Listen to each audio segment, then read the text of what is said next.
Good morning, everybody. I want to welcome you here to the Prog Monster. My name is Murph. I am the host of this show, a show dedicated to progressive rock and other forms of rock music.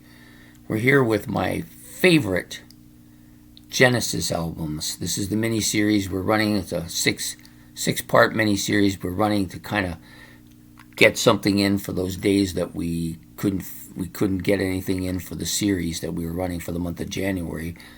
Which was our favorite albums, our favorite bands A to Z. There's only 26 letters, so we had that 5-day gap at the end, and I decided that this mini-series has been waiting on hold for a long time, so I wanted to get to it. So the album I've chosen today is an album I think it's pretty beloved by a lot of Genesis fans. Certainly is one of my favorites. Definitely is a masterpiece. The artwork is fantastic. So we're talking about Genesis Nursery Cryme. Now there are a couple versions of this cover I've seen. One is more green, but the yellow one is the traditional one that everybody's come to know. So it's basically, it looks like a woman or a bunch of women playing croquet with people's heads. Yeah, kind of weird. And then the backside is some more of that, but you also have this house which is blocked out by this remastered. So this is a remastered edition of it. Of course, this album came out in 1971, I believe. Yeah, 71. I forgot to write the month again. Well, I did write it, but I don't know where I put it. I'm going to get this straight at some point. Anyways, yeah, this is their third studio album. Their first one that features both Steve Hackett and Phil Collins as members of the band. Steve Hackett coming in and taking over the guitar part. Phil Collins coming in and taking over the percussion part. This is a huge jump up for the band. Both those musicians are probably the best musicians in the band. Nothing against Tony Kaye or Michael Rutherford, but I don't think they're in the same league as those two. But this is an absolute killer album. Some of Genesis' best stuff is on here. There's no real bad songs on this album. I said that yesterday, or I said that about the last two, but it's the same. That's why Genesis is so strong for me. They really don't have very many bad songs. At least not in the Masterpiece album. So this one, the most known songs, of course, are The Musical Box and The Fountain of Salmacis, or Salmis, if you prefer.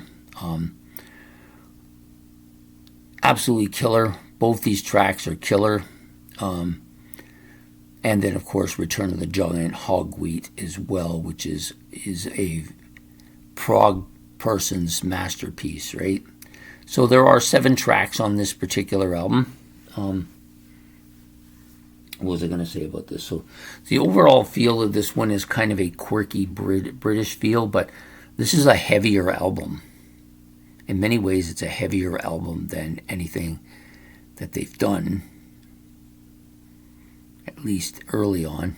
I think it has, with Return of the Giant Hogweed, which is very similar in that kind of pounding feeling as you got with the knife on the Trespass.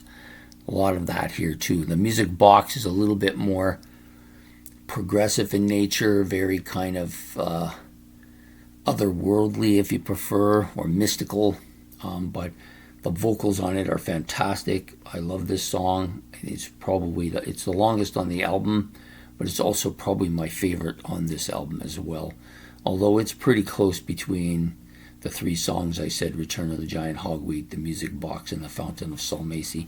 All really good songs. Some of the lesser tunes, Seven Stones is good. Harold the Barrel, kind of a quirky, kind of English-sounding song. And then Harlequin, which I think is also very good as well. So an absolutely outstanding album in every sense of the word. If I had to pick a favorite, I probably would have to go with the Return of the Giant Hogweed, only because it was the first kind of song on the album that I liked, and I still like it a lot. It's quite heavy too.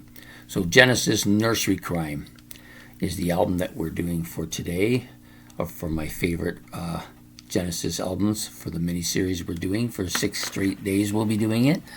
So if you've enjoyed this episode, hit the like and subscribe. That helps the channel. Don't forget the notification bell so you don't miss the rest of the series. And if you have anything you wish to add or say about any of the songs or the album or Genesis or anything I've said, you can put that in the comment section below, and I'll try to answer if it's questions or try to at least acknowledge that you wrote something down there. So anyways, I hope to see you all for the final 2 episodes. So take care of yourself. We will see you tomorrow morning for another episode of my favorite Genesis albums. Okay, goodbye.